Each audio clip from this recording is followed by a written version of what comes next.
There are 3 words. Just 3.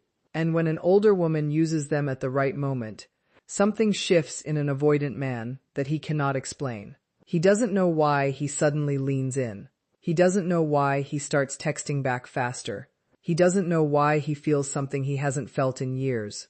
But you're about to know exactly why. And once you understand this, you will never approach an avoidant the same way again. Most women have been doing the complete opposite of what actually works, and it has been costing them everything. Stay with me because what I'm about to share is going to sound almost too simple, and that's exactly why it works. Before we go further, drop the word ready in the comments right now if you want to attract without chasing.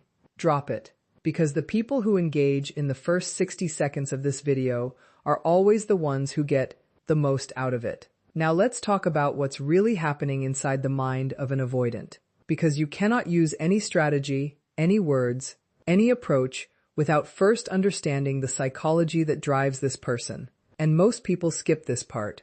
They jump straight to the tactics. They want the script, they want the magic phrase. But if you don't understand the wiring behind avoidant attachment, the words mean nothing. The words are just words. Context is everything. An avoidant person grew up learning that needing people was dangerous. Not dangerous in a dramatic movie kind of way. Dangerous in a quiet, invisible, soul-crushing kind of way. Maybe their emotional needs were ignored. Maybe when they reached out for comfort, the response was cold. Maybe they were told to stop being so sensitive, to toughen up, to handle it themselves. So they did. They built walls. Not because they don't feel, they feel deeply, but because feeling deeply and then having those feelings dismissed over and over again is a particular kind of pain that the mind learns to protect itself from.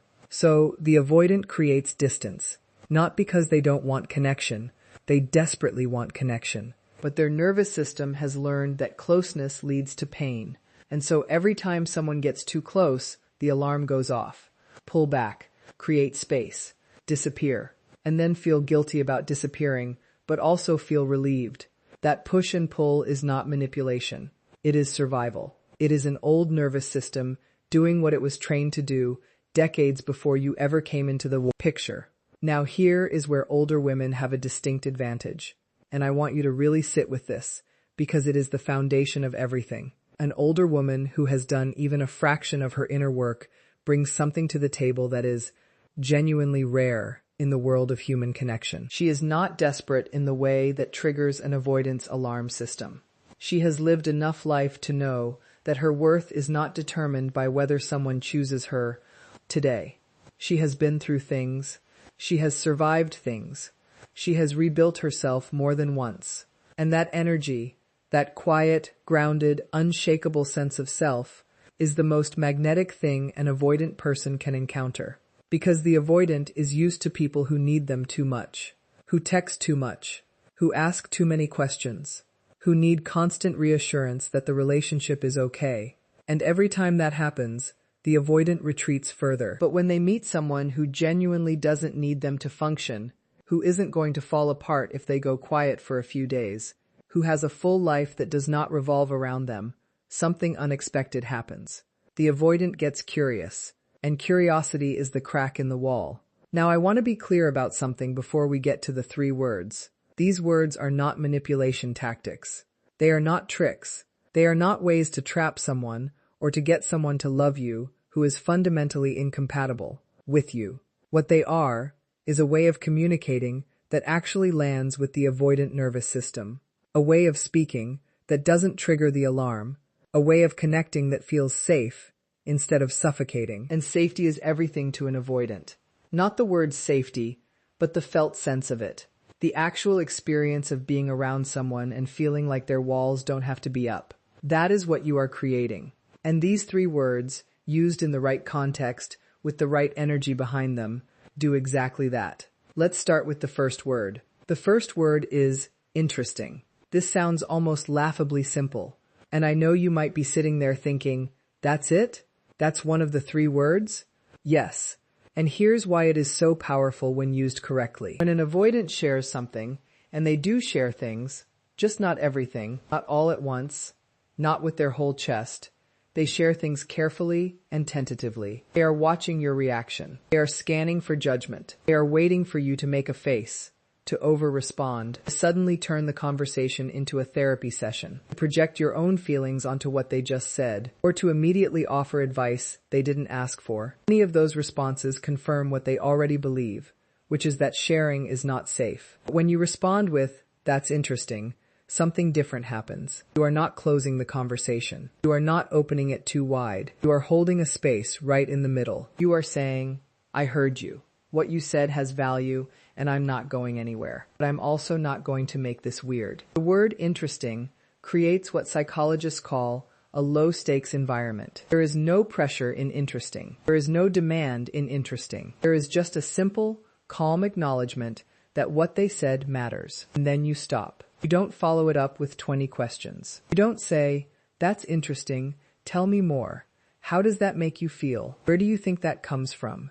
Have you ever talked to anyone about that?" No. You say, "That's interesting," and you let the silence breathe. And the avoidant, who is used to either silence being cold or conversation being suffocating, experiences something completely new. A warm silence. A comfortable pause. And in that pause, they often say more than they plan to. This is the paradox of attracting an avoidant. The less you pull, the more they come toward you.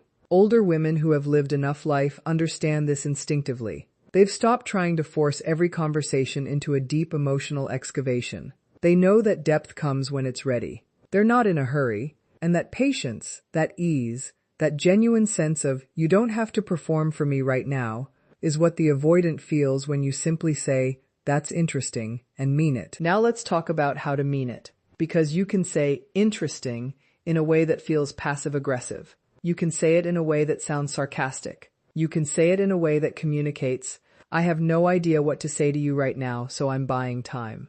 The avoidant will feel all of that. They are extraordinarily perceptive to emotional subtext. This is one of the great misunderstandings about avoidant people. People think they are emotionally closed off and therefore unaware. The opposite is true. They are hyper-aware of emotional undercurrents precisely because they had to be growing up. Reading the room wasn't a social skill for them.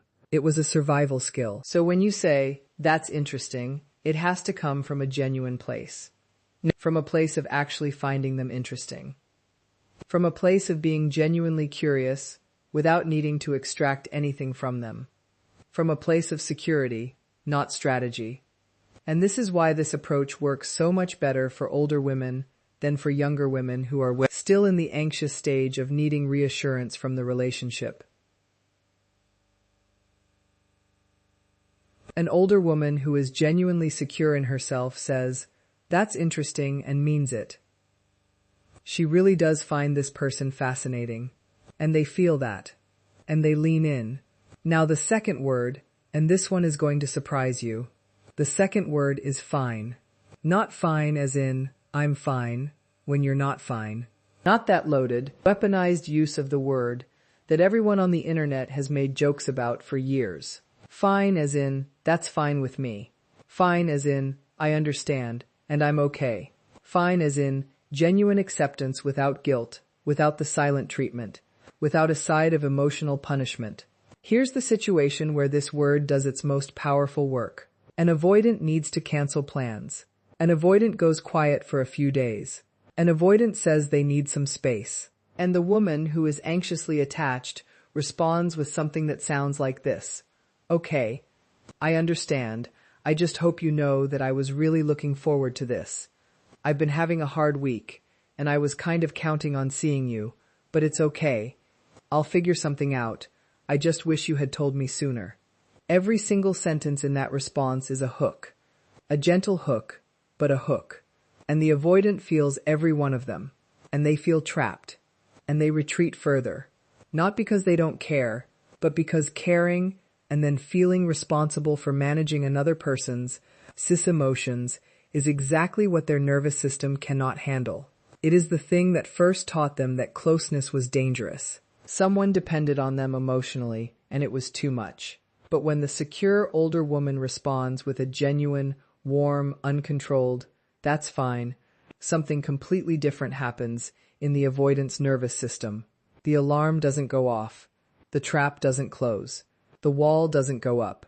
Instead, there is a moment of what can only be described as emotional confusion in the best possible sense.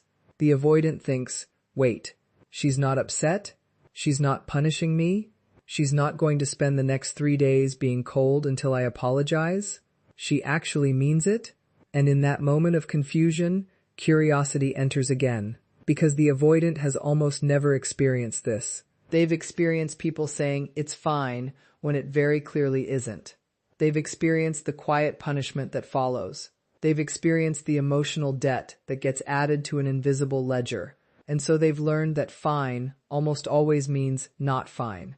But an older woman who genuinely has a full life, who genuinely has other things to do, who genuinely is not devastated by a canceled plan because her emotional well-being is not riding on.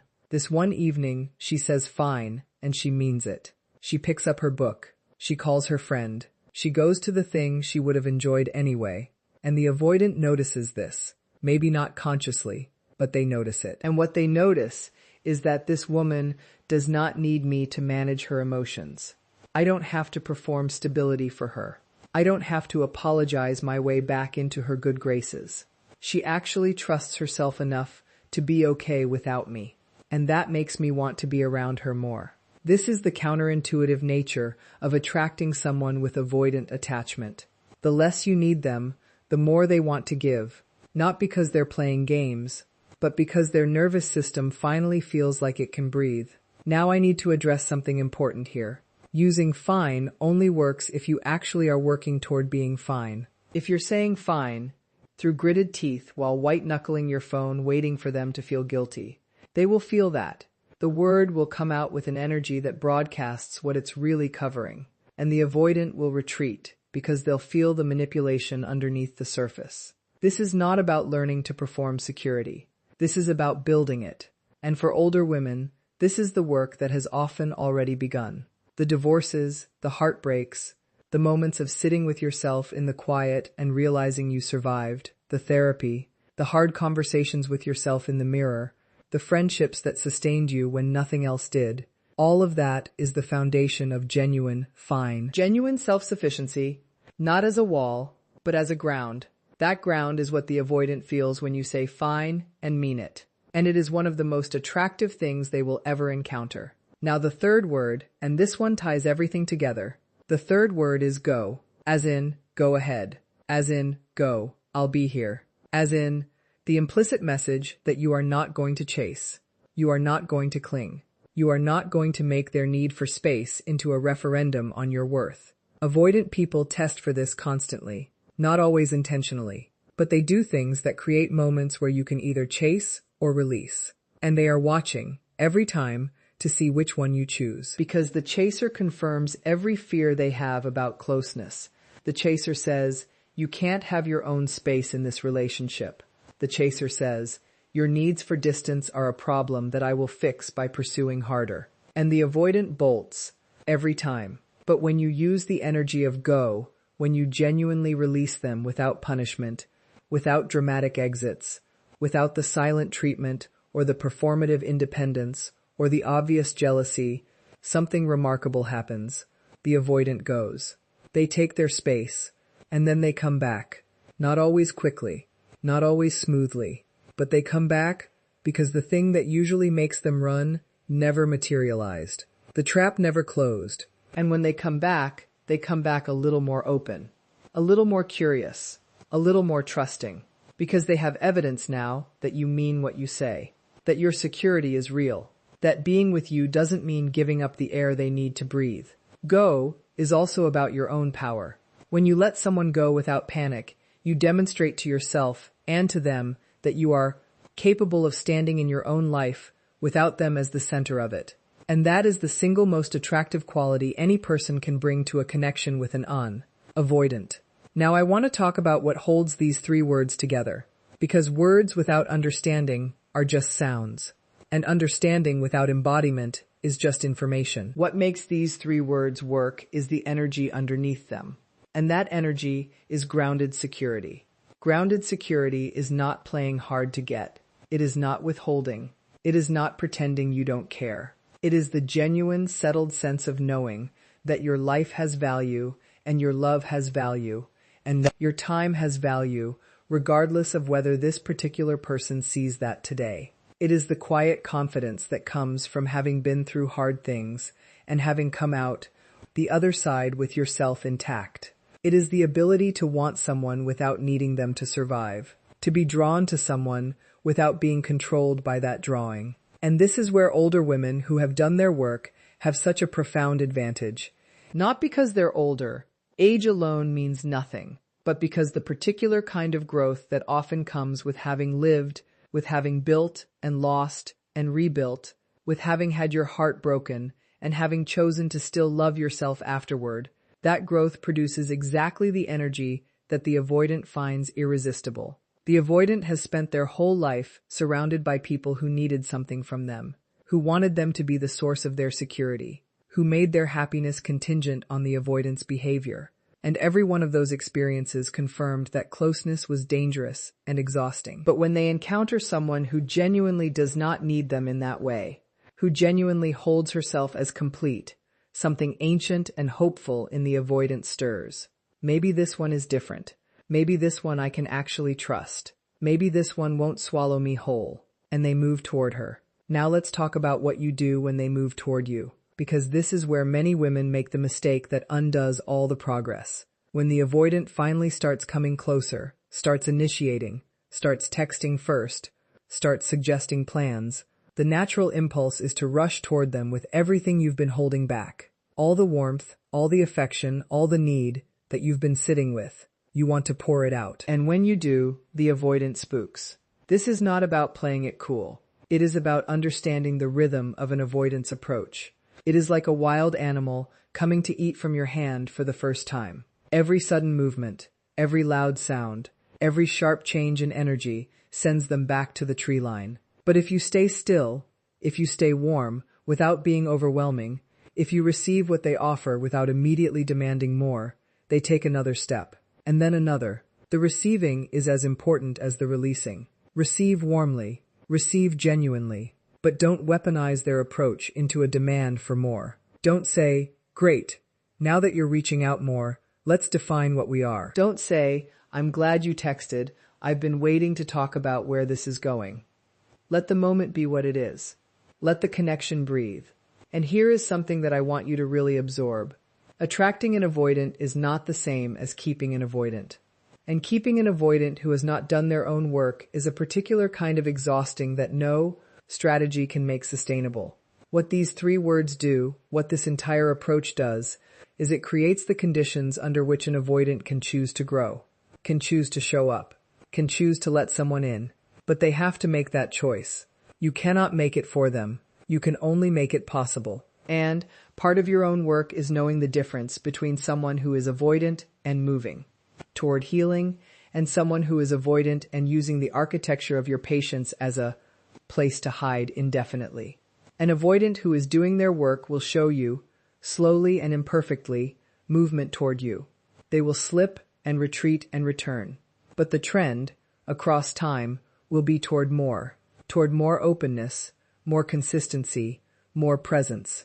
If the trend is always the same distance, always the same walls, always the same hot and cold with no deepening ever happening, that is information you deserve to receive and act on. You are not a holding pattern. You are a destination. And the older woman who has done her work knows this. She knows her time is valuable. She knows that her love is not a consolation prize. She knows that being chosen inconsistently is not the same as being chosen. And that knowledge, that bone-deep understanding of her own worth, is the fourth invisible element that makes the three words work. Without it, the words are tactics. With it, they are truth.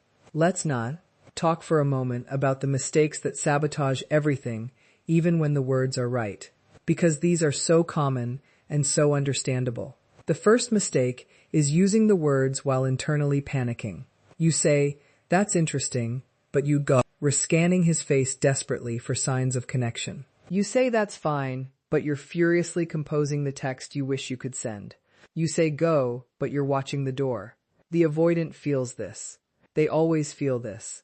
Not because they're cruel, but because they are tuned to exactly this frequency. Emotional subtext is their native language. The solution is not to get better at hiding your anxiety. The solution is to genuinely do the internal work that reduces the anxiety. To build a life that doesn't have a avoidant-shaped hole in the middle of it. To invest in friendships, interests, purpose, health, the things that make you genuinely okay on a Tuesday evening when he hasn't texted. Not performance. Reality. The second mistake is consistency without limits. Being consistently secure does not mean accepting consistently poor behavior. It does not mean that because you are grounded and spacious and don't overreact, you also become a person who accepts anything. Standards and security go together. In fact, it is the security that allows you to hold the standards without drama. You don't need to make a scene. You don't need to issue ultimatums with venom. You simply, clearly, calmly communicate what works for you and what doesn't. And if what they offer consistently doesn't work for you, you exercise the most powerful version of available. You let them go from your life. That capacity, the genuine capacity to release what isn't working without spiraling into despair, is perhaps the most advanced expression of everything these three words represent. The third mistake is expecting a linear path.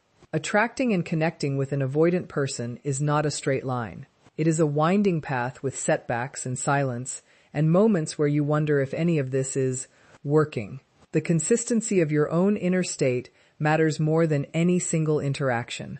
One great conversation doesn't cement anything. One concerning silence doesn't destroy anything. What matters is the overall pattern, yours and theirs, over time. Older women often understand this more naturally. They've lived enough life to know that things worth having are rarely won in a single moment. They have perspective, and perspective is a form of power that youth rarely possesses. Now let's go a level deeper, because beneath all of this, beneath the words and the energy and the strategy of non-pursuit, there is a question that every woman dealing with an avoidant eventually has to ask herself. Why do I want this person specifically? Not because wanting an avoidant is wrong, not because the connection isn't real, but because understanding your own attraction is part of the work. Sometimes women who are anxiously attached are drawn to avoidant people because the chase activates something familiar. The intermittent reinforcement, the hot and cold, the chase and retreat. It can feel like love when it is actually anxiety. Not because the feelings aren't genuine. They are. But the intensity of the feelings is sometimes coming more from the uncertainty than from the actual quality of the connection. This is important to examine without judgment, because if your attraction to this particular avoidant person is partly fueled by the anxiety of not having them, then the three words, the security, the grounded release, they serve double duty. They not only create the conditions for the avoidant to approach, they also help you regulate your own nervous system. They help you move out of the anxious activation that has been mistaken for passion. And in doing so, they help you see the relationship more clearly, which is always a gift, even when what you see requires hard decisions. The woman who uses these three words from a place of genuine security doesn't just attract the avoidant. She changes the entire quality of her own experience of the connection. She stops being a hostage to his inconsistency. She starts being an active participant in her own story. And that shift, from hostage to author, is one of the most profound transformations available to anyone in any relationship dynamic. Let's talk about communication style more broadly, because these three words don't exist in isolation. They are part of a whole way of showing up that the avoidant finds safe and magnetic. Older women who attract avoidance tend to speak with a particular kind of directness that is devoid of manipulation. Not blunt, not aggressive, warm and direct. When something bothers them, they name it simply, not with a preamble of 3 paragraphs setting up the emotional context, not with 20 qualifications designed to soften the blow, just clearly and quietly. I noticed I didn't hear from you. I felt a bit off about that.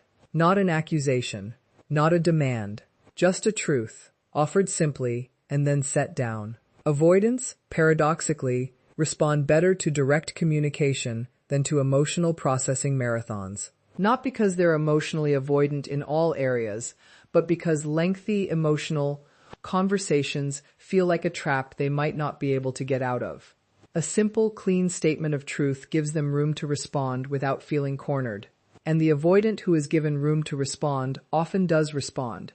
Carefully, imperfectly, but genuinely. The older woman who says, "I would have liked to hear from you sooner," and then moves on, without making it a referendum on the entire relationship, without using it as evidence of his unavailability, without adding it to the growing list of grievances, she is doing something extraordinary. She is communicating and then releasing, saying what's true and then not weaponizing it. And the avoidant, who is used to every small misstep becoming a case being built against them, experiences something like relief. That relief is deeply attractive. Now let's talk about the long game. Because if you're interested in someone with avoidant attachment, you are, whether you like it or not, playing the long game. There is no rush. There is no shortcut. There is no magic 3-word sentence that is going to unlock the avoidant in the span of a single conversation and turn them into the fully present, emotionally available partner you're hoping for. What these words do is open doors. Slowly, quietly, consistently, they create the conditions over time under which an avoidant person can begin to associate closeness with safety rather than danger. That rewiring does not happen in a week or a month. For some people, it takes years of consistent, secure connection to begin to shift deeply held patterns. And here is the question that matters most.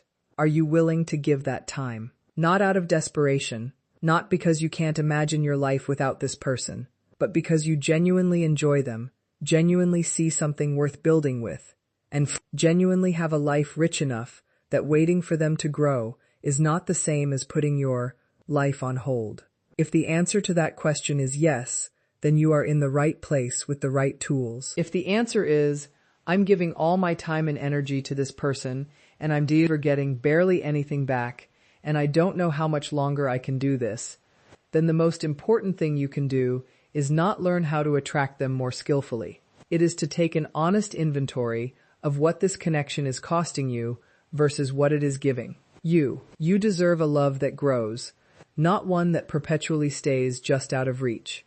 The 3 words, interesting, fine, go, are not about reducing yourself to get someone who is emotionally unavailable to choose you. They are about expressing the fullness of a woman who knows herself. A woman who finds people genuinely interesting without needing them to be a project. A woman who is genuinely okay because she has built a life that holds her. A woman who can release what is not hers to hold without falling apart. That woman does not need to learn these words. She already speaks them naturally, because they come from who she is, not from what she's trying to get. And that is the deepest truth in all of this. The most powerful version of attraction does not come from what you say or do to make someone want you. It comes from who you are when you have stopped trying to make someone want you. It comes from the quiet, unmistakable, bone-deep sense of a woman who belongs to herself first. An avoidant man, with all his walls and all his complexity, with all the childhood wounds that taught him that closeness was dangerous, can feel that woman across a room. He doesn't always know what he's feeling. He doesn't have words for it, but something in him settles when she's near. Something in him thinks, this one is different. This one I might be safe with. And then, in his own time, in his own way, slowly and imperfectly and tentatively, he turns toward her. Not because she said the right thing, but because she was the right thing. That's where we're going. That's what all of this is building. Not a trick, not a technique, a self, a whole, grounded, interesting, secure, genuinely fine, with or without you self. And when you are that self, the words come naturally. The energy comes naturally. The attraction comes naturally. You stop performing security and you start living it. You stop performing peace and you start inhabiting it. You stop saying fine as a strategy and you start saying it as a fact. And the avoidant, who has spent his whole life running from people who needed too much, stops running. Because you're not asking him to give you something you can't give yourself. You're inviting him into a life that is already full. And there is nothing in the world more attractive to a person who has spent their life afraid of being needed too much than a person who doesn't need them at all, but genuinely, freely, with their whole grounded self, chooses to want them anyway. That's the gift. That's what these 3 words, in the hands of a woman who means them, actually do. They don't trap the avoidant. They free him from the fear, from the walls, from the belief that connection always costs him more than he can afford. And maybe, in freeing him, they free you too. From the chase, from the anxiety, from the endless wondering, from the question of whether you are enough. You are enough. You have always been enough. And the 3 words are simply the language through which that truth finally gets heard by the person who needed to hear it most.